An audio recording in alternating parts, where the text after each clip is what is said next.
சனி செவ்வாய் கிரக சேர்க்கை வந்து மிக கொடுமையான ஆக்ரோஷமான கிரக சேர்க்கை. அப்போ இந்த 2.5 மாதம் வந்து எந்த வருஷத்துலையுமே ரொம்ப கேர்ஃபுல்லாக இருக்கக்கூடிய வருஷம். பாஸ்ட் ஹிஸ்ட்ரியை நீங்கள் எடுத்து பார்த்தீங்கன்னா ஒருத்தருடைய லைஃப்பில் டிராஸ்டிக்கல் ஈவெண்ட்ஸ் எல்லாமே இந்த மந்தில் தான் நடைபெறுது. நாட்டுக்கே வந்து இது ஒரு பொருளாதார வீழ்ச்சி. ஏன்னா கடகராசியை வந்து இந்தியா, கடகராசி வந்து தமிழ்நாடு, அதுவும் இல்லாத அது ஒரு நீர்நிலையும் கூட. அந்த இடத்துல சுக்கிர பகவான் வர அப்போ என்ன, கடலும் வற்றும் கன்னி செவ்வாய், கடலும் பொங்கும் கடக சுக்கிரன். அப்போ என்ன, இந்த காலகட்டத்தில் சுனாமி வரும், பூகம்பம் வரும், நிலநடுக்கம் வரும், லேண்ட்ஸ்லைட்ஸ் வரும், டேம் எல்லாம் உடஞ்சி வெள்ளம் கரை புரண்டு ஓடும், மழை விடாமல் பெய்யும். இப்போ காதல் திருமணம் யாரெல்லாம் பண்ணுறாங்களோ, காதல் திருமணத்துக்கான பேச்சுவார்த்தை யாரெல்லாம் பேசுகிறாங்களோ அவங்கெல்லாம் தான் கேர்ஃபுல்லாக இருக்கும். அரேஞ்ச் மேரேஜ் பிரச்சனை இல்லை, லவ் மேரேஜ் மட்டும் கொஞ்சம் கேர்ஃபுல்லாக பார்த்து பண்ணுங்க. ஏன்னா அது பிரேக்கப் ஆக வாய்ப்பு இருக்குது.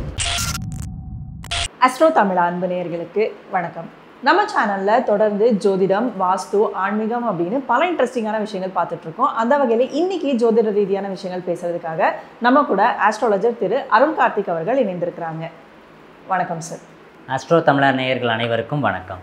இன்றைக்கி நம்ம என்ன பேச போகிறோம் அப்படின்னு பார்த்தீங்கன்னா, ஜோதிடத்தில் நிறைய விதமான விஷயங்கள் இருக்குது. ஸோ ஒரு கிரக சேர்க்கையோ கிரக இணைவு இந்த மாதிரி நிறைய விஷயங்கள் இருக்குது. ஆனால் ஒரு ராசியில் ஒரு கிரக இணைவு இருக்குது அப்படிங்கும் பொழுது என்ன மாதிரியான விஷயங்கள் நடக்க போகுது அப்படின்னு சொல்லி இன்றைக்கி கொஞ்சம் டீட்டெயிலாக பார்க்கலாம். குறிப்பாக சொல்லணும் அப்படின்னா, கன்னியில் செவ்வாய் அப்படிங்கும் பொழுது ஒரு டேக்லைனே வந்து சொல்கிறாங்க. கன்னியில் செவ்வாய் அப்படிங்கிறது கடலும் வற்றும் அப்படின்னு சொல்லி ஒரு டேக்லைனே இருக்குது. ஸோ இது வந்து என்ன மாதிரியான விஷயங்களை வந்து குறிக்குது? ஏன்னா இப்போ கடல் அப்படிங்கிறது வந்து ரொம்ப ஒரு பெரிய ஒரு விஷயம். ஸோ கடலோட கம்பேர் பண்ணுறாங்க அப்படின்னா ஒருத்தரோட வாழ்க்கை வந்து கடல் அளவு மேலே போய் அப்புறம் கீழே விழுறதுக்கான ஒரு சுச்சுவேஷன்ஸ் வந்து சொல்கிறதுன்னு நான் நினைக்கிறேன். ஸோ உங்களோட கருத்து இதை பற்றி என்ன? இதை பற்றி கொஞ்சம் டீட்டெயிலாக சொல்லுங்கள். இப்போ வந்து ஜோதிடத்தில் வந்து இந்த ஜோதிட பழமொழியில் நீங்கள் ஸ்டார்ட் பண்ணிட்டீங்க, கன்னிச்செவ்வாய் கடலும் வற்றும் அப்படின்னு. இப்போது இருக்கிறதே ஜோதிடத்திலேயே ரொம்ப மிக மோசமான ஒரு கடுமையான விஷயம் அப்படின்னு பார்த்தா கிரக சேர்க்கைகள் ஒன்று, அப்புறம் ராசியில் கிரகம் வந்து நிற்கிறது, இது 2 விஷயம். அப்புறம் கிரக சேர்க்கை அப்படின்னு எடுத்துகிட்டா சனி செவ்வாய் கிரக சேர்க்கை வந்து மிக கொடுமையான ஆக்ரோஷமான கிரக சேர்க்கை. அடுத்து ராசியில் வரக்கூடிய கிரகம் அப்படின்னு பார்த்தா கன்னி ராசியில் வரக்கூடிய செவ்வாய், அது வந்து மிக கடுமையான ஒரு கிரக நிலை அப்படின்னு சொல்லலாம். அப்போ கன்னி செவ்வாய் கடலும் வற்றும் அப்படின்னா கடலுங்கிறது மிகப்பெரிய விஷயம். அப்போ அதுவே வற்றி போகுதுன்னு என்ன அர்த்தம்னா, என்ன இருக்குதோ அது எல்லாமே டிராஸ்டிக்காக வாஷ் அவுட் ஆயிரும், எல்லாமே இல்லாத வெறுமை நிலைக்கு போயிடும் அப்படிங்கிறத அந்த கண்ணியில் வந்து செவ்வாய் வந்து உட்கார்ந்தார். செவ்வாய் அப்படிங்கிறவருக்கு காலபுருஷனுக்கு லக்னாதிபதி. அவர் வந்து கன்னிராசி வந்து 6ஆம் இடம் காலபுருஷனுக்கு. 6ங்கிறது ருணரோக சத்ரு. அப்போ அந்த இடத்துக்கு செவ்வாய் பகவான் வந்து பகை பெற்று உட்கார்றார். அப்போ என்ன அப்படின்னா, அந்த செவ்வாய் அப்படின்னா பூமி, கன்னி அப்படின்னா அந்த வெல்த்து, அதாவது அந்த புதனுடைய வீடு தான். புதன் தான் இருக்கிறதே ரொம்ப கிரகங்கள்லேயே மிக வலிமை வாய்ந்த கிரகம் எது அப்படின்னா புதன்.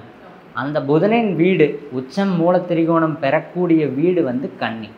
அதனால் ராசிகள்லேயே மிக வலிமை வாய்ந்த பவரான இடம் கன்னி. அதில் மிக கடுமையான பகை பெற்று அமரக்கூடிய கிரகம் செவ்வாய். அந்த கன்னி ராசியில் செவ்வாய் எப்போ வந்து அமர்றாருன்னா இந்த ஆகஸ்ட் செப்டம்பர் 2025 மாதங்களில் வந்து உட்கார்றாரு. அந்த காலகட்டம்தான் நாட்டுக்கே ரொம்ப மோசமான காலகட்டம் அப்படின்னு வந்து நம்ம சொல்லணும். அதாவது இந்த ஒரு வருஷங்களே பார்த்தா எந்தெந்த வந்து ரொம்ப கவனமாக இருக்கணும்னா, மார்ச், ஏப்ரல், அப்புறம் மே, இந்த 3 மாதம் கேர்ஃபுல்லாக இருக்கணும். ஏன்னா அந்த காலகட்டத்திலலாம் பார்த்தா குரு பகவான் வந்து பயிற்சி ஆவார், அது ஒன்று. அடுத்து ஆகஸ்ட், செப்டம்பர், அக்டோபர், இந்த 3, அக்டோபர் மிட், இந்த 3 மந்தில் கேர்ஃபுல்லாக இருக்கணும். ஏன்னா இந்த காலகட்டத்திலாம் பார்த்தா கன்னியில் செவ்வாய் வந்து உட்காருவார். அடுத்து வந்து சூரியன், ராகு, கேது இதெல்லாம் இணையும். அப்புறம் வந்து சுக்கிர பகவானும் இந்த கேதுவும் ராகுவும் கடக்கும். இந்த மாதிரியான காலகட்டம் தான் இந்த ஆகஸ்ட், செப்டம்பர், அக்டோபர் மிட் வரைக்கும். அப்போ இந்த காலகட்டம், அப்போது இந்த 2.5 மாதம் வந்து எந்த வருஷத்துலையுமே ரொம்ப கேர்ஃபுல்லாக இருக்கக்கூடிய வருஷம். பாஸ்ட் ஹிஸ்ட்ரியை நீங்கள் எடுத்து பார்த்தீங்கன்னா ஒரு வருஷம், போன வருஷம் என்னுடைய லைஃப்பில் ஆகஸ்ட், செப்டம்பர், அக்டோபரில் என்ன நடந்துச்சு, அதுக்கு முன்னத்த வருஷம் ஒரு வருஷம் எடுத்து பாருங்கள். முக்கியமான ஒருத்தருடைய லைஃப்பில் டிராஸ்டிக்கல் ஈவெண்ட்ஸ் எல்லாமே இந்த மந்தில் தான் நடைபெறுது, வருஷம். அதுக்கு காரணம் என்ன அப்படின்னா இதுதான் காரணம். ஏன் அப்படின்னா ஆவணி மாதம், அப்போ மாதங்களில் ஒரு மாதத்துலேயும் சூரிய பகவான் அந்த ராசிக்கு வருவார் இல்லைங்களா, அதை பொறுத்து. அப்போ ஆவணி எப்போ வரும், ஆடி எப்போ வரும், புரட்டாசி எப்போ வரும் அப்படின்னா ஆகஸ்ட், செப்டம்பர், அக்டோபர். அப்போ இந்த மாதங்களில் பார்த்தா சூரிய பகவான் வந்து சிம்மம், கன்னி, துலாம் இந்த இடத்துக்கு வந்துடுவாங்க. அப்போ அந்த இடத்துல தான் ராகு கேதுக்களும் இப்போ இருக்குது. அப்போ அதை பொறுத்து வந்து எல்லா வருஷமும் இந்த மாதங்கள் தான் ஒருத்தருடைய லைஃப்பில் முக்கியமான ஈவெண்ட்ஸ் எல்லாமே நடக்குது. ஓகே. ஸோ இந்த மாதிரி சூழ்நிலைகள்லாம் வந்து நடக்கும் பொழுது எப்படி நம்ம ப்ரிகாஷனரியாக வந்து எந்த ஒரு விஷயம் பண்ணாலுமே வந்து காஷனோட பண்ணணும்னு சொல்வீங்க இல்லைங்களா? எப்படி நம்ம ஜாக்கிரதையாக ரொம்ப கவனமாக இருக்கக்கூடிய காலகட்டம் என்ன அப்படின்னா, இப்போ வந்து கன்னிராசியின் அதிபதி யாருன்னா புதன். அப்போ புதனின் வீட்டில் செவ்வாய் வந்து உட்கார்றாரு. அப்போ புதன் அப்படின்னா என்னென்னா புதன் பிஸ்னஸ். அப்போ கடலும் வற்றும். அப்போ என்ன, பிஸ்னஸே வற்றி போயிடும். அப்போ என்ன, பிஸ்னஸ் பண்ணுறவங்க இந்த காலகட்டத்தில் பல்க் அமௌண்ட் எதுவும் பிஸ்னஸ்க்குள்ளே போடாதீங்க. பிஸ்னஸ் பண்ணுறவங்க ரொம்ப கவனமாக பண்ணுங்கள். அடுத்து காதல் கிரகம் புதன். அப்போ என்ன, இப்போ வந்து அந்த கடலும் வற்றும் அந்த நெகட்டிவான பொசிஷனில் நம்ம இருக்கோம். அப்போ என்ன, புதன் வந்து கெட்டு போகுது. அப்போ காதலில் லவ்வில் பிரேக்கப் வரக்கூடிய வாய்ப்பு. அப்போ என்ன, அதிகம் பேசக்கூடாது, அமைதியாக இருக்கணும். சண்டை வந்துச்சுனாலும் டேக் இட் ஈஸியாக எடுத்துகிட்டு போய்க்கோங்க. அது ஒன்று. அடுத்த புதன் அப்படின்னா ஃப்ரெண்ட்ஸு, புதன்னா பார்ட்னர்ஷிப், புதன்னா கல்வி, இதில் எல்லாமே தடை வருது. அப்போ அதுக்கு தகுந்த மாதிரி நம்மளோட லைஃப்பை வந்து நம்ம நடத்திட்டு போய்க்கணும். அப்போ இந்த காலத்தில் ஸ்டூடெண்ட்ஸாக இருந்தாங்க அப்படின்னா இன்னும் ரொம்ப ஹார்ட் ஒர்க் போட்டு எஃபர்ட் போட்டு படிக்கணும். அடுத்து வந்து ஃப்ரெண்ட்ஸ் இருக்காங்க அப்படின்னா ஒரு டிஸ்டன்ஸ் மெயின்டைன் பண்ணி போய்க்கணும். பார்ட்னர்ஷிப் அப்படின்னா ரொம்ப வந்து இப்போ சண்டை சச்சரவுகள் வரும், அதெல்லாம் டேக் இட் ஈஸியாக விட்டு கொடுத்து போயிட்டோம்னா எந்த பிரச்சனையும் வராது. அப்போ அந்த மாதிரி நம்ம அதுக்கு தகுந்த மாதிரி நம்மளோட லைஃபவே நம்ம மாற்றிக்கிட்டு போயிட்டோம்னா எந்த ப்ராப்ளமும் இல்லை. நம்ம இவ்வளோ நேரம் வந்து ஒரு ராசியோட ஒரு கிரக இணைவு இதுதானே பேசிகிட்டு இருக்கோம். ஸோ இந்த மாதிரி காம்பினேஷன்ஸ் எல்லாம் வந்து இப்போ நிறைய பேர் கடன்லாம் வாங்குவாங்க இல்லைங்களா? ஸோ கடனில் மாற்றவங்களும் நிறைய பேர் இருக்காங்க. ஸோ இந்த காம்பினேஷன்ஸ் எல்லாமே வந்து கடனுக்கு ஒரு காரணமாக இருக்குமா சார்? புதன் வந்து கடனுக்கு காரக கிரகம் புதன் தான். அப்போ அந்த இடத்துல செவ்வாய் வர்றார் அப்படின்னா இந்த காலகட்டத்தில் நிறைய பேர் லோன் வாங்குவாங்க. ஆனால் அந்த லோன் வாங்கி அவங்களால ரீபே பண்ண முடியாது. அப்போ கொஞ்சம் உங்களுடைய லோன்ஸ் எல்லாம் தள்ளி போடுங்க. இந்த கிரக சூழ்நிலைகள்லாம் மாறட்டும். கண்ணியில் இருக்கிற செவ்வாய் வந்து துலாமுக்கு போகட்டும். அடுத்து வந்து கேதுவை வந்து இப்போ கிரகங்கள்லாம் கடக்குது. அதெல்லாம் கடந்து போனதுக்கு அப்புறமா இந்த லோன் சார்ந்த விஷயங்கள் வாங்க. ஏன்னா லோன் அப்படிங்கிறத நம்ம ஒரு எதிர்பார்ப்பை பார்த்து தான் நம்ம வாங்குகிறோம். அப்போ அந்த லோன் அடைக்கணும்னா நமக்கு இன்கம் வரணும். நம்ம கெட்ட டயத்தில் போய் அதை ஸ்டார்ட் பண்ணிட்டோம்னா நமக்கு இன்கம் வராது. அப்போ அதுதான். அப்போ இந்த காலகட்டத்தில் வந்து இது எல்லாமே கொஞ்சம் தள்ளி போடுங்க. ஓகே. ஏன்னா டெசிஷன் மேக்கிங்கில் தான் வந்து நிறைய பேர் வந்து அதில் சொதப்பல் பண்ணுவாங்க. இப்போ கடன் வாங்கலாமா வேண்டாமா, பிஸ்னஸ் ஸ்டார்ட் பண்ணலாமா வேண்டாமா அப்படின்னாலாம் இருப்பாங்க. ஸோ இந்த கிரக இணைவுகள் வந்து முடிவெடுக்கிறதுல எவ்வளோ ஒரு இன்ஃப்ளூயன்ஸ் பண்ணி, இன்னும் சொல்லப்போனால் புதன் வந்து இப்போ குரு அப்படின்னா ஃபண்ட் மேனேஜர், புதன் அப்படின்னா டெசிஷன் மேக்கர். ஷேர் மார்க்கெட்டில் ஷேர் அப்படின்னா பங்குச்சந்தை காரக கிரகம் புதன். அந்த இடத்துல இப்போ செவ்வாய் வராரு. அப்போ ஷேர் மார்க்கெட்டே கிராஷ் ஆகும். நீங்கள் போன பதிவில் கூட சொல்லியிருக்கீங்க. ஆமாம், ஆகஸ்ட் செப்டம்பர் மந்தில் வந்து பார்த்தீங்கன்னா ஷேர் மார்க்கெட்டே கிராஷ் ஆகும். ஏன்னா அந்த புதன் தான் பங்குச்சந்தை, பங்கு வர்த்தகம் அப்படின்னா புதன். அப்போது டெசிஷன் மேக்கிங்கு புதன். அப்போ நம்ம இப்போ எடுக்கிற டெசிஷன் தப்பாக போயிடும் அப்படிங்கிறது. அப்போது இப்போ வந்து எடுத்தவங்க கவுத்துன்னு எந்த விஷயத்தையும் பண்ணாமல் தீர்க்க ஆராய்ஞ்சு பொறுமையாக ஒரு விஷயத்தை எடுத்தோம் அப்படின்னா நம்ம ஜெயிக்கலாம். ஓகே. ஒரு சிலர்லாம் வந்து இப்போ ஷேர் மார்க்கெட்டில் இன்வெஸ்ட் பண்ணி பணமெல்லாம் சம்பாதிப்பாங்க இல்லைங்களா? அதெல்லாம் வந்து கடனுக்காக கட்டுறதெல்லாம் நம்ம பார்த்துருக்கோம். ஸோ இந்த காலகட்டத்தில் அதெல்லாம் அவாய்ட் பண்ணிக்கணும். கண்டிப்பாக இந்த காலகட்டத்தில் கடன் வாங்கி பங்குச்சந்தையில் முதலீடு செய்யாதீங்க. அப்புறம் அதுவும் இல்லாமல் ட்ரேட் பண்ணாமல் இன்வெஸ்ட்மெண்ட் பண்ணலாம். Okay okay. ஸோ இந்த மாதிரியான காம்பினேஷன்ஸ் எல்லாம் வந்து மேரேஜ் விஷயத்தில் எந்த அளவுக்கு தாக்கத்தை ஏற்படுத்துது? ஓகே. இப்போது திருமணம்னு பார்த்தோம் அப்படின்னா செவ்வாய் சுக்கிரன் அப்படிங்கிறது ஒரு நார்மலான வீட்டில் பேசி பார்த்து முடிச்சு வைக்கிற அரேஞ்ச்டு மேரேஜ். புதன் சம்மந்தப்பட்டாலே காதல் உள்ள வந்துடும். அப்போ இப்போ காதல் திருமணம் யாரெல்லாம் பண்ணுறாங்களோ, காதல் திருமணத்துக்கான பேச்சுவார்த்தை யாரெல்லாம் பேசுகிறாங்களோ அவங்களாம் தான் கேர்ஃபுல்லாக இருக்கணும். அரேஞ்ச்டு மேரேஜ் பிரச்சனை இல்லை, லவ் மேரேஜ் மட்டும் கொஞ்சம் கேர்ஃபுல்லாக பார்த்து பண்ணுங்கள். ஏன்னா அது பிரேக்கப் ஆக வாய்ப்பு இருக்குது, அது வந்து தப்பாக போக வாய்ப்பு இருக்குது. அப்போ என்ன, இன்னும் கொஞ்சம் காலம் தாழ்த்துறது ஓகே. இல்லை அப்படின்னா எல்லாமே பேசி நான் என்ன நடந்தாலும் எனக்கு பிரச்சனை இல்லை, அந்த சைடு என்ன நடந்தாலும் எனக்கு பிரச்சனை இல்லை, நான் எதுனாலும் ஏற்றுக்கிறேன் அப்படிங்கிற மனப்பான்மையோட மனப்பக்குவத்தோடு நீங்கள் காதல் திருமணம் பண்ணிக்கிறீங்கன்னா ஓகே. நிறைய தடைகள் வரும், அதையெல்லாம் தாண்டி போராடி காதல் திருமணம் நடைபெறும் அப்படின்னு சொல்லணும். ஸோ இப்போ எல்லாமே வந்து ஒரு டைம் வச்சு நீங்கள் சொல்கிறீங்க இல்லைங்களா, இந்த மந்த்ஸில் வந்து இது நடக்கிறதுக்கான வாய்ப்புகள் இருக்குது அப்படின்னு சொல்லி.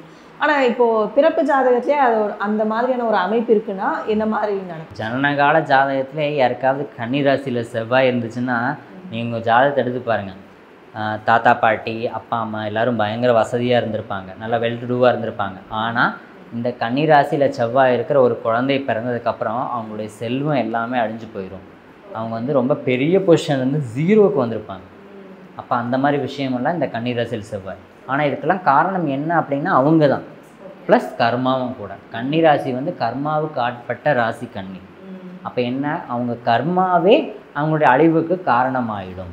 அப்போ பேராசைப்படக்கூடாது அப்படின்னு. உழைப்பை மட்டும் நம்பி இருந்தோம் அப்படின்னா இந்த கண்ணியில் செவ்வாய் மட்டும் இல்லை, எந்த மோசமான கிரக சேர்க்கையும் ஒன்றும் பண்ணாது. இவ்வளோ நேரம் நம்ம வந்து ஒரு கிரக இணைவை பற்றி பார்த்துட்டு இருந்தாங்க இல்லைங்களா, ஒரு ராசி கூட ஒரு கிரக இணைவு.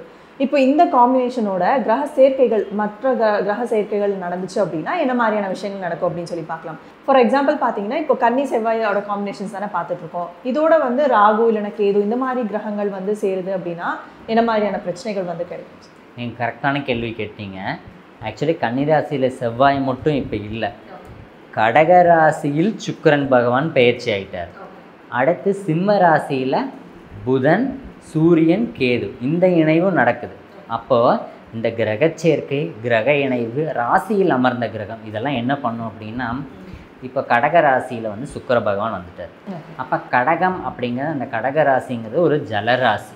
அடுத்து கடகராசி, இந்தியா கடகராசி, தமிழ்நாடு கடகராசி, நீர்நிலைகள் கடகம், மனம் கடகம். ஏன்னா கடகராசியின் அதிபதி சந்திரன், அதனால் மனம், தாயார் சந்திரன். அடுத்து பெண்கள், அதுவும் வந்து கடகத்தை குறிக்கும். அந்த இடத்துல சுக்கிர பகவான் வர்றாரு. அப்போ சுக்கிரன் அப்படின்னா என்னென்னா லக்ஸரி, சுக்கிரன்னா வெல்த். இப்போ வந்து ஒரு பட்டாம்பூச்சி பறக்குதுன்னு வைங்களேன், அது வந்து சுக்கிரன். அடுத்து வந்து நம்ம ஃப்ளவர்ஸ் நிறைய, பூக்கள் நிறைய பார்க்குறோம் அப்படின்னா அது சுக்கிரன். மனம் வந்து லைக்கும், அந்த இன்பமான ஒரு விஷயத்தில் நம்ம பார்க்குறோம், சீனரிஸ், இது எல்லாமே வந்து சுக்கிரன். அப்போ அந்த லக்ஸரி அப்படிங்கிற பிளானட் வந்து எந்த இடத்துல வருது அப்படின்னா இந்த கடகம் ராசியில் வருது. அப்போ என்ன, எல்லாம் இந்த மோகமான விஷயங்களையும் லக்ஸரியை தேடி போய் அதனால் பெரும் செல்வத்தை இழப்பாங்க அப்படின்னு ஒன்று, அது ஒன்று. அடுத்து ரெண்டாவது எடுத்துட்டிங்கன்னா, இந்த காலகட்டத்தில் தான் பார்த்திங்கன்னா நம்ம வந்து எவ்வளோ ஒரு கஷ்டமான சூழ்நிலையில் இருந்தாலும் நம்ம மனம் வந்து எல்லா கஷ்டத்தையும் தாண்டி ஒரு இன்பமான சூழ்நிலைக்கு மனம் மாறும். மனம் வந்து ஒரு லைக்கும் அப்படின்னு சொல்லலாம் அந்த காலகட்டம் கூட. அப்புறம் தாயாருக்கு வந்து உடல் நலம் மேம்படும், அதுக்காக சில செலவுகள் வந்து நம்ம பண்ணுவோம். அடுத்து பெண்களுக்கு அவப்பெயர் ஏற்பட்டு அது நீங்கும் அப்படின்னு சொல்லலாம். நாட்டுக்கே வந்து இது ஒரு பொருளாதார வீழ்ச்சி. ஏன்னா கடகராசியை வந்து இந்தியா, கடகராசி வந்து தமிழ்நாடு, அதுவும் இல்லாத அது ஒரு நீர்நிலையும் கூட. அந்த இடத்துல சுக்கிர பகவான் வர. அப்போ என்ன, கடலும் வற்றும் கன்னி செவ்வாய், கடலும் பொங்கும் கடக சுக்கிரன்.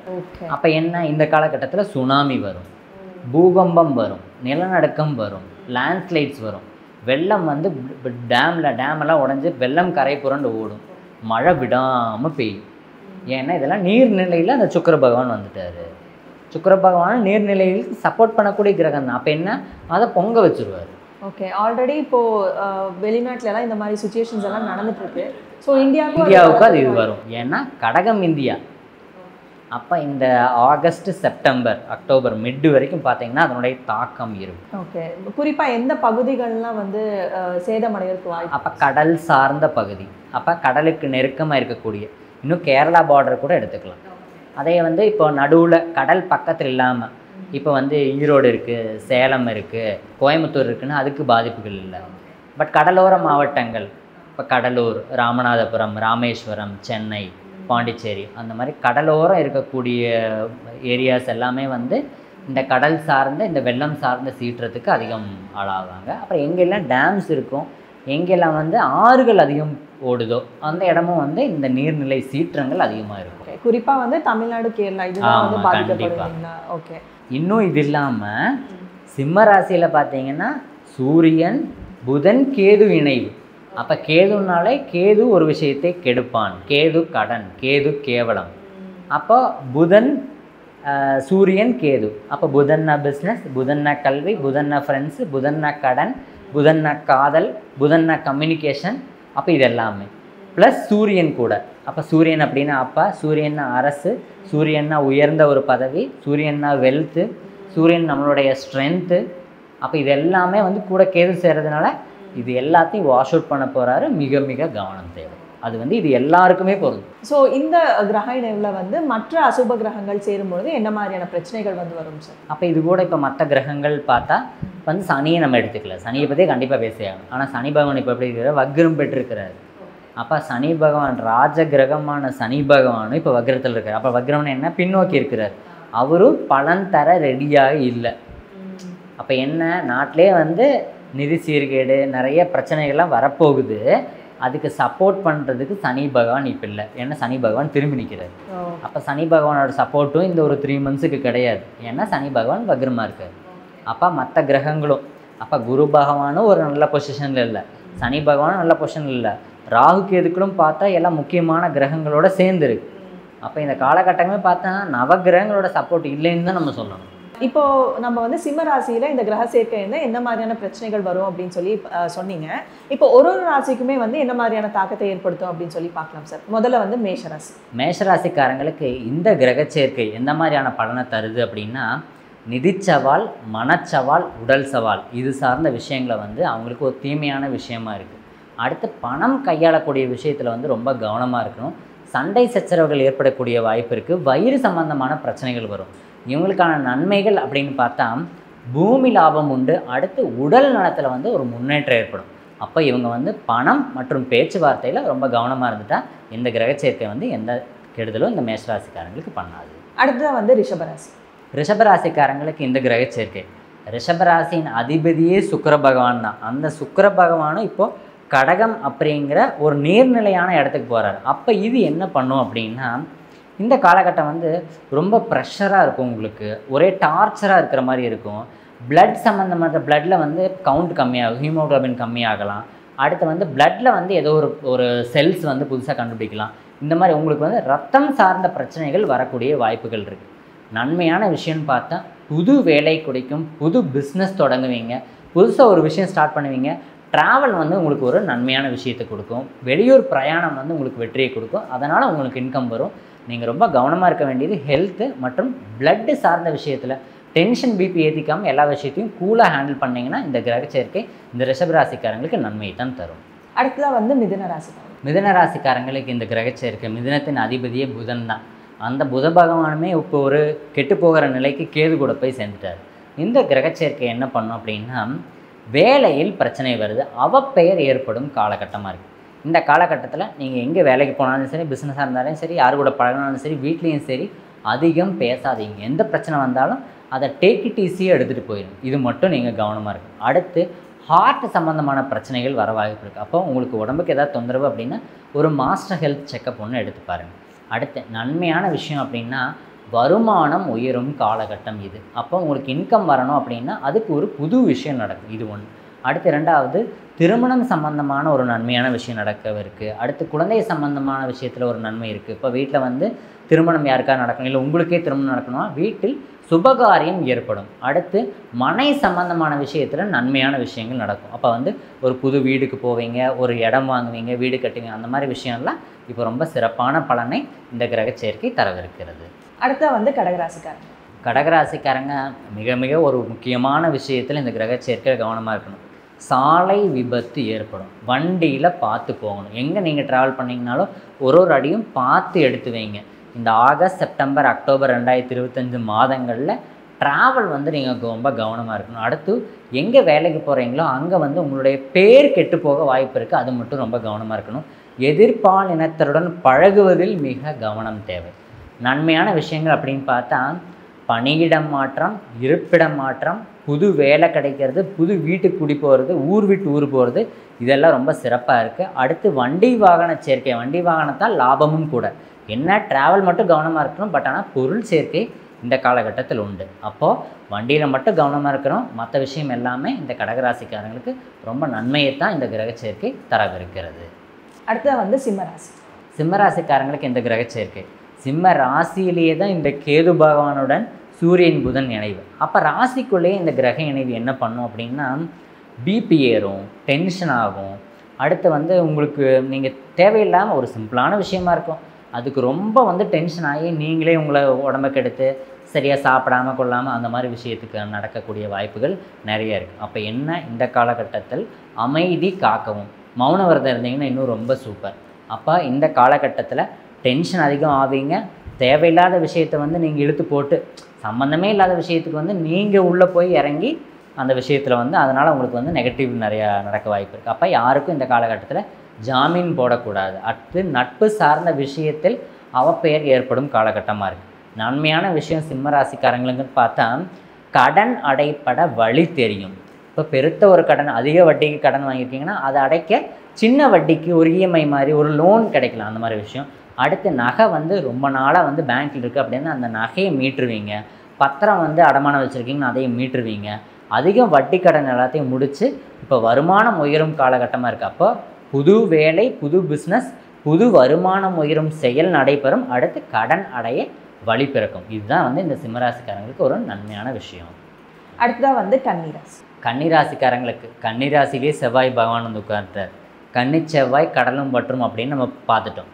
இப்போது செவ்வாய் அப்படின்னாலே திருமணக்காரகன் செவ்வாய், தேகக்காரகன் செவ்வாய், சகோதரக்காரகன் செவ்வாய், பூமிக்காரகன் செவ்வாய்.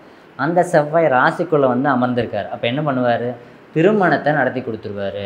பூமி லாபம் உண்டு. இடம் வாங்கிடுவீங்க, வீடு வாங்கிடுவீங்க, வீடு கட்டிடுவீங்க, இடம் விட்டு இடம் போவீங்க, இன்னொரு புது வீட்டுக்கு போவீங்க. இதெல்லாம் நடக்கும். உங்களுக்கு திருமணம் நடக்கலைன்னா கூட வீட்டில் யாருக்காவது திருமணம் பார்த்துட்டிங்கன்னா திருமணம் கைகூடும். அடுத்து ராசி அதிபதியே புதன். அப்போ திருமணம் வந்து காதல் திருமணத்துக்கு வாய்ப்புகள் அதிகம். ஆனால் என்ன, புதன் கேதுவுடன் இணைந்திருக்கிறதுனால இந்த காதல் திருமணத்தில் பேச்சுவார்த்தையில் மிக மிக கவனம் தேவை. ஏன்னா பிரேக்கப்ஸ் வரக்கூடிய வாய்ப்பு இருக்குது. அப்போ என்ன, தடைகளை தாண்டி வெற்றி. அப்போ தடைகளை தாண்டி திருமணம் நடைபெறும். அடுத்து தேகக்காரகன் செவ்வாய், உடல் நலனில் மிக மிக கவனம் தேவை. இந்த காலகட்டத்தில் உங்களுடைய ஹெல்த்தை ரொம்ப பார்த்துக்கணும். ஃபுட் கான்ஷியஸாக இல்லை அப்படின்னா ஃபுட் பாய்சன் ஆகும், வாமிட்டிங் சென்சேஷன், மயக்கம் போட்டு கீழே வருது, இந்த மாதிரி விஷயம்லாம் நடக்கிறதுக்கு வாய்ப்புகள் அதிகம். அதனால் ஃபுட்டு வந்து ரொம்ப கேர்ஃபுல்லாக ஹெல்த்தியான ஃபுட்டாக எடுத்துக்கோங்க. ஜங்க் ஃபுட்ஸ் வந்து அவாய்ட் பண்ணிக்கோங்க இந்த காலகட்டத்தில். அடுத்து வந்து இன்னொரு விஷயம்னு பார்த்தா பேச்சுவார்த்தை, பேச்சுக்கு அதிபதியும் புதன் தான். பேச்சுவார்த்தை எந்த விஷயம் நீங்கள் பேசுகிறீங்க, 10 வார்த்தை பேச வேண்டிய இடத்துல ஒரு வார்த்தை மட்டும் பேசுங்க. ஏன்னா இப்போ வந்து இந்த காலகட்டத்தில் உங்கள் வாயை பிடுங்குவாங்க. அதனால் இப்போ வந்து அமைதியாக மௌன விரதம் இருக்கிறது ரொம்ப சிறப்பு. இதுதான் வந்து உங்களுக்கான நன்மையான விஷயமும் தீமையான விஷயமும். என்ன தான் இந்த கன்னிராசியில் வரக்கூடிய இந்த செவ்வாய் பகவான் நன்மையை கொடுத்தாலும் கூட தீமையை கடந்து, தடைகளை கடந்து தான் இவங்களுக்கு வந்து வெற்றி ஏற்படும். அதனால் ஹெல்த்தை மட்டும் கவனமாக பார்த்துக்கோங்க. அடுத்து பேச்சுவார்த்தையில் கவனமாக இருந்தீங்கன்னா எந்த பிரச்சனையும் இல்லை. அடுத்தது வந்து துலாம் ராசி. துலாம் ராசிக்கு ராசியாதிபதியே வந்து சுக்கிர பகவான் தான். அப்போ அந்த சுக்கிர பகவானும் ஒரு கெட்ட நன்மையான இடத்துக்கு போயிருக்கிறார். ப்ளஸ் 12ஆம் இடத்தில் செவ்வாய் பகவான் வந்து உட்காந்துட்டார். அப்போ இந்த காலகட்டம்னு பார்த்தா துலாம் ராசிக்கு மட்டும் எந்த ஒரு விஷயத்துலையும் ஏற்றமும் கூட இறக்கமும் கூட. அப்போ என்ன, ஹெல்த் கீழே போய் மேலே வரும். அடுத்து செல்வத்தை இழந்து மறுபடியும் பெறுவீங்க. இல்லைன்னா செல்வம் உயர்ந்து வருமானம் வந்து அந்த பணத்தை வந்து விட்டுருவீங்க. அடுத்து ஹெல்த் வந்து இம்ப்ரூவ் ஆகும், மறுபடியும் நீங்களே வந்து அந்த ஹெல்த்தை கெடுத்துக்கணும். அப்போ எந்த ஒரு விஷயமோ அந்த விஷயத்தை இழக்கவும் செய்வீங்க, அந்த விஷயத்தை பெறவும் செய்வீங்க. இந்த காலகட்டத்தில் பொருள் களவு போக வாய்ப்பு இருக்குது. அதனால் விலை உயர்ந்த பொருட்கள் எல்லாமே ரொம்ப கவனமாக பார்த்துக்கணும். அடுத்து உறவுகளுக்குள் விரிசல் ஏற்பட வாய்ப்பு. அப்போ என்ன, சண்டையும் வரும், இணக்கமும் ஏற்படும். அப்போ இந்த காலகட்டத்தில் அந்த சண்டை வராமல் இருக்கிறதுக்கு நீங்கள் என்ன பண்ணணும், அட்ஜஸ்ட்மெண்ட் வந்து ரொம்ப தேவை. எந்த ஒரு விஷயமும் இறைவன் நமக்கு கொடுத்தது இதுதான் அப்படின்னு ஏற்றுக்கிற மனப்பான்மையை நீங்கள் வளர்த்துக்கிட்டிங்கன்னா எந்த பிரச்சனையும் இல்லை. அப்போது எல்லா விஷயத்துலையும் இந்த காலகட்டம் பார்த்தா துலாம் ராசிக்கு ஏற்ற இறக்கம் கலந்த மாதங்களாக இருக்கும். அப்போ இதை வந்து நீங்கள் உங்கள் இதுக்கு தகுந்த மாதிரி சூழ்நிலைக்கு ஏற்றவாறு மாறி நீங்கள் இதை டேக்கிள் பண்ணி போய்க்கிறது ரொம்ப சிறப்பு. அடுத்தது வந்து விருச்சிக ராசி. இப்போ விருச்சிக ராசிக்காரங்களுக்கு உடல் இருப்பவரால் அவப்பெயர் ஏற்படும். அவங்களால வந்து தீமை ஏற்படுது. அப்போ கூடவே இருந்து நமக்கு நம்பிக்கை துரோகம் செய்ய போகிறாங்க. ரொம்ப கவனம் தேவை. ஏதோ ஒரு இடத்துல உங்களோட சைடில் ரெவென்யூ லீக்கேஜ் ஆகுது. அப்போ ஆஃபீஸ் ஆகட்டும், பிஸ்னஸ் ஆகட்டும், கணக்கு வழக்கில் ரொம்ப வந்து கவனமாக இருங்க. ஏன்னா உங்களுடைய பணம் வந்து எங்கேயோ லீக்கேஜ் ஆகி வெளில போயிட்டுருக்கு. அதை வந்து நீங்கள் இந்த காலகட்டத்தில் ரொம்ப கவனமாக கண்டுபிடிக்கணும். அப்போ பணம் சார்ந்த விஷயத்துலையும் உறவுகள் சார்ந்த விஷயத்துலையும் ரொம்ப காஷியஸாக இருக்கக்கூடிய காலகட்டமாக இருக்குது.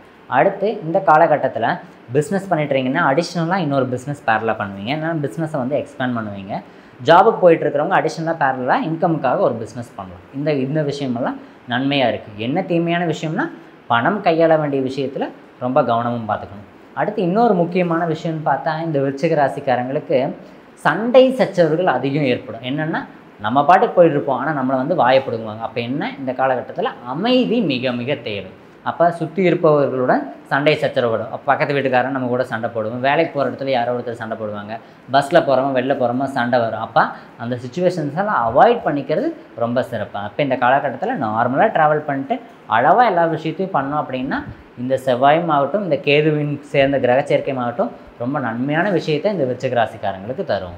அடுத்து வந்து தனுசு ராசிக்காரங்களுக்கு. தனுசு ராசிக்காரங்களுக்கு ரொம்ப சூப்பரான விஷயம். குரு பகவான் வந்து ராசியை பார்த்துட்ருக்காரு. ப்ளஸ் இந்த கிரக சேர்க்கை, கிரக இணைவுகள் சுபகாரியம் வீட்டில் கம்பல்சரி நடக்கும். உங்கள் வீட்டில் பார்த்தீங்கன்னா இந்த 3 மாதத்தில் ஆகஸ்ட், செப்டம்பர், அக்டோபர் மாதத்தில் ஒரு சுபகாரியம் கம்பல்சரி நடக்கும். இது வந்து கேரண்டி. அது ஒரு நன்மையான விஷயம். தீமையான விஷயம்னு பார்த்தா ட்ராவல் வந்து உங்களுக்கு வந்து ஹெல்த்தில் வந்து ஒரு நெகட்டிவிட்டியை கொடுக்குது. கழுத்து சார்ந்த பிரச்சனைகள் வர வாய்ப்பு இருக்குது. அடிவயிறு சம்மந்தமான உபாதைகள் வர வாய்ப்பு இருக்குது. அடுத்து கண் சம்மந்தமான பிரச்சனைகள் வரும். அப்போது லாங் ட்ராவல் பண்ணுறீங்கன்னா கரெக்டாக தூங்கிக்கோங்க. அடுத்து லாங் ட்ராவல் பண்ணுறீங்கன்னா அதுக்கு தகுந்த மாதிரி ஃபுட் காஷியஸாக இருந்துக்கோங்க. அடுத்து வந்து எந்த ஒரு விஷயம் பண்ணிங்கன்னாலும் ஹெல்த்தை மெயினாக பார்த்துட்டு அடுத்து அந்த விஷயத்தை பண்ணுங்க. ஏன்னா பணத்துக்காகவும் உழைப்புக்காக நீங்கள் ஓடுறீங்க, ரைட்டு. பட் அதுக்கு நமக்கு ஹெல்த்தும் சப்போர்ட் பண்ணணும். அப்போ இந்த காலகட்டத்தில் நீங்கள் வந்து மெடிடேஷன், யோகா, பிராணாயாமம் அந்த மாதிரி விஷயத்தையும் பண்ணிவிட்டு அதுக்கு அடுத்து உங்களுடைய வேலைப்பளுவும் அதிகமாகும். நீங்கள் அதெல்லாம் டேக்கிள் பண்ணும்போது எந்த பிரச்சனையும் வராது. அப்போ வந்து ஹெல்த்து, கழுத்து, அடிவயிறு சம்மந்தமான பிரச்சனை, கண் சம்மந்தமான பிரச்சனை வந்தால் மட்டும் கவனம் பார்த்துக்குங்க. மற்றபடி சுபகாரியம் வந்து வீட்டில் நடைபெறும். அதில் எந்த விதமான மாற்றமும் இல்லை. அடுத்து வந்து மகர ராசி. மகர ராசிக்காரங்களுக்கு தீமை அப்படின்னு பார்த்தா வண்டி வந்து இப்போ உங்களுக்கு ஒரு செலவு வைக்கும். அடுத்த வண்டியில் வந்து ட்ராவல் பண்ணுறது ரொம்ப அதிகம் வண்டியில் ட்ராவல் பண்ணாத மாதிரி பார்த்துக்கோங்க. ஏன்னா வந்து அதனால் உங்களுக்கு வந்து உடல் மனச்சோர்வு ஏற்படும் காலகட்டமாக இருக்குது. அடுத்து தீமையான விஷயம்னா பணம் நிறைய வரும். ஆனால் அந்த பணம் ஏன் வந்த வேகம் தெரியாமல் போயிடும். அப்போ வந்து ஒரு கடன் அடைக்க ஒரு பணம் உங்களுக்கு வரும். ஆனால் என்ன, வந்த பணம் அப்படியே போயிடும். அப்போ இவ்வளோ பணம் நமக்கு வந்துச்சு, கையில் ஒன்றுமே இல்லையே அப்படிங்கிறமான மனநிலைமைக்கு இந்த மகர ராசிக்காரங்க வருவாங்க. அடுத்து அடிஷ்னலாக இப்போ ஒரு ஜாபு, பிஸ்னஸ்ஸு, ஒரு இடப்பெயர்ச்சி வந்து ஒரு நன்மையை தரும். அடுத்து வந்து நட்பு வட்டாரம் வந்து இந்த காலகட்டத்தில் ரொம்ப ஹெல்ப் பண்ணுவாங்க. சுற்றி இருக்கிறவங்கனால வந்து உங்களுக்கு நன்மைகள் நிறைய ஏற்படுது. அடுத்து உடன் இருக்கிறவங்க, பேரண்ட்ஸ் ஆகட்டும், உங்களோட ஹஸ்பண்ட் ஒய்ஃப் ஆகட்டும், பிரதர் சிஸ்டர்ஸ் ஆகட்டும், பக்கத்து வீட்டுக்கு இருக்கிறவங்க, இவங்க எல்லாமே உங்களுக்கு பணம் சார்ந்த, நிதி சார்ந்த விஷயத்தில் நிறைய உதவிகள் பண்ணுறாங்க. அடுத்து நீண்ட நாள் வந்து ஒரு விஷயத்துக்காக எதிர்பார்த்துட்டு இருக்கிறவங்க அந்த விஷயம் வந்து முடியக்கூடிய காலகட்டமாக இது இருக்குது. கேஸ் வந்து ரொம்ப நாள் நடந்துகிட்ருக்கு, நான் எனக்கு வந்து கேஸ் முடியல அப்படின்னா அது உங்களுக்கு சாதகமாக முடியக்கூடிய காலகட்டமாக இருக்குது. அப்போது எல்லா விஷயத்துலையும் உங்களுக்கு நன்மையாக இருக்குது. பட் ஹெல்த் பார்த்துக்கணும். வண்டியில் ட்ராவல் பண்ணுறது ரொம்ப கவனமாக பார்த்துக்கணும். மற்றபடி இந்த மகர ராசிக்காரங்களுக்கு என்ன நன்மையாகவே நடக்க போகுது. அடுத்து வந்து கும்பராசிக்காரங்க. கும்பராசிக்காரங்களுக்கு இப்போ கணவனாக இருந்தீங்க அப்படின்னா மனைவியின் உடல் நலம் குன்றும். மனைவியாக இருந்தீங்க அப்படின்னா கணவனின் உடல் நலம் குன்றும். அப்போ என்ன, ஹஸ்பண்ட் ஒய்ஃப் அப்படின்னா உங்களுடைய ஹெல்த்தை வந்து இந்த காலகட்டத்தில் மெயினாக பாருங்க. ஏன்னா தேகக்காரகன் செவ்வாய் அவர் போய் கண்ணியில் உட்காந்துட்டார். அப்போ என்ன, கணவன் மனைவிக்குள் உடல் நலம். அப்போ வந்து எல்லாருமே இப்போ ஹாஸ்பிட்டலைஸ் ஆகி சர்ஜரி பண்ண வேண்டியது, அந்த மாதிரி திரும்ப ஹாஸ்பிட்டல் போய் அதுவே பெரிய செலவாக இருக்கும். அதுவே ஒரு மன உளைச்சல் காலகட்டமாக இருக்குது. அதை தவிர்க்க முடியாது.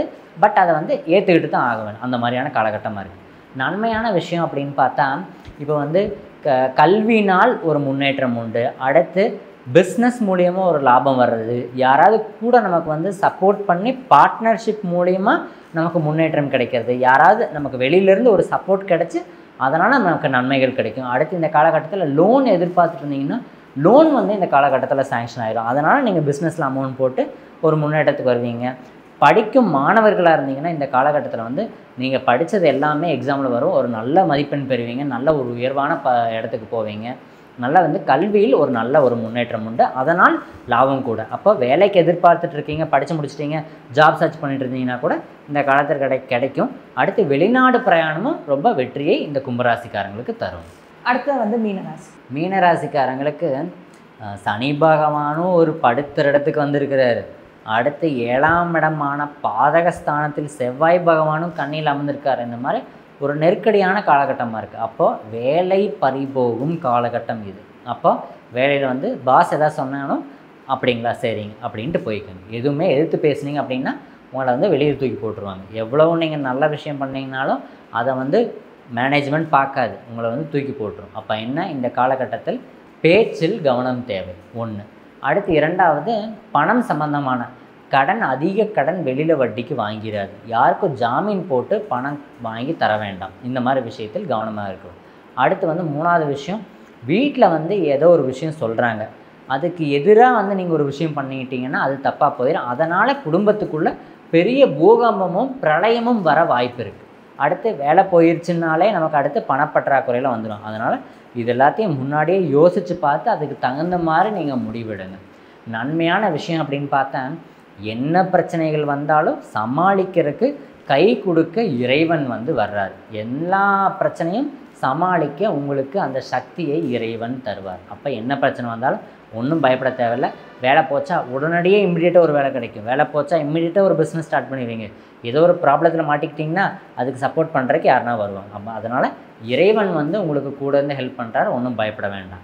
இந்த காலகட்டத்தில் ஃபாரின் போய் ஒரு ஜாபுக்கு ட்ரை பண்ணுறீங்க அப்படின்னா அது மிகச்சிறந்த வெற்றியை தரும். அப்போ மீனராசிக்காரங்க வெளிநாடு போனீங்க அப்படின்னா உங்களுடைய லெவலே வேறு. அப்போ இந்த மாதிரியான நற்பலன் தீமையும் கலந்து இந்த மாதங்களில் இந்த மீனராசிக்காரங்களுக்கு பலன் இருக்குது. ஓகே சார், ரொம்ப சிறப்பாக ஒரு ராசியில் ஒரு கிரகம் இருந்துச்சு அப்படின்னா, ஒன்றுக்கு மேற்பட்ட கிரக இணைவுகள் இருக்குது அப்படின்னா என்ன மாதிரியான பிரச்சனைகள் வரும் அப்படின்னு மாதிரி சொன்னீங்க. ஸோ பொதுவான ஒரு வழிபாடு, இப்போது பிரச்சனைகள் வந்து சந்திச்சு தான் ஆகணும், அது வந்து தடுக்க முடியாது. ஸோ ஒரு பொதுவான வழிபாடு அப்படிங்கும்பொழுது நீங்கள் என்ன சொல்ல விரும்புகிறீங்க? ஓகே, இப்போ வந்து நவகிரகங்களுமே இப்போ வந்து ப்ராப்ளமாக இருக்குது. அப்போ பொதுவான வழிபாடு அப்படின்னு பார்த்தா நவகிரகங்கள் அப்போ 7 நாள் திங்கட்கிழமையிலேருந்து ஆரம்பித்து ஞாயிற்றுக்கிழமை வரைக்கும் அந்த 7 நாளுமே 7 கிரகங்களையும் வழிபட்டு ராகு காலத்தில் ராகு பகவானையும் யமகண்ட நேரத்தில் கேது பகவானை வழிபாடு செய்கிறது ரொம்ப சிறப்பான பலன். அப்போ திங்கட்கிழமை அப்படின்னா சந்திர பகவானை போய் கும்பிடுங்க. சந்திர பகவானுக்கு ஒரு ஊதுபத்தி காட்டி ஒரு தீபம் ஏற்றி அவருக்கு போய் ஒரு அட்டண்டன்ஸ் போட்டுவாங்க. செவ்வாய்க்கிழமைன்னா செவ்வாய் பகவானுக்கு, அடுத்து புதன்கிழமைன்னா புத பகவான், வியாழக்கிழமை குரு பகவான், அப்படி ஒரு கிழமையும் அந்த கிழமைக்கு உண்டான கிரகத்தை வழிபாடு செய்யுங்க 7 நாளைக்கு. ப்ளஸ் அடிஷ்னலாக ஏதோ ஒரு நாள் ராகு காலத்தில் ராகு பகவானுக்கு தீபம் போடுறதும், ஏதோ ஒரு நாள் யமகண்ட நேரத்தில் கேது பகவானுக்கு தீபம் போடுறதும், இதை மட்டும் நீங்கள் பண்ணிட்டு வந்துட்டிங்கனாலே இந்த நவகிரகத்தின் தாக்கம் குறைந்து நமக்கு அவங்களோட எனர்ஜி நமக்கு கிடச்சிருச்சுனாலே நம்ம லைஃப்பில் வந்து எந்த பிரச்சனையும் இல்லாமல் வெற்றியை நோக்கி போகலாம். அப்போ இந்த நவகிரகங்களையும் வழிபாடு செய்யுங்கள். ஓகே சார், ரொம்ப சிறப்பாக ஒரு ராசியில் வந்து கிரகம் இருந்துச்சு அப்படின்னா என்ன மாதிரியான விஷயங்கள் நடக்கும் அப்படின்னு சொல்லி டீட்டெயில்டாக வந்து சொல்லியிருக்கீங்க. ஸோ இதே மாதிரி அடுத்த ஒரு சிறப்பான நேர்காணலில் சந்திக்கலாம் சார். அது வரைக்கும் நன்றி. நன்றி.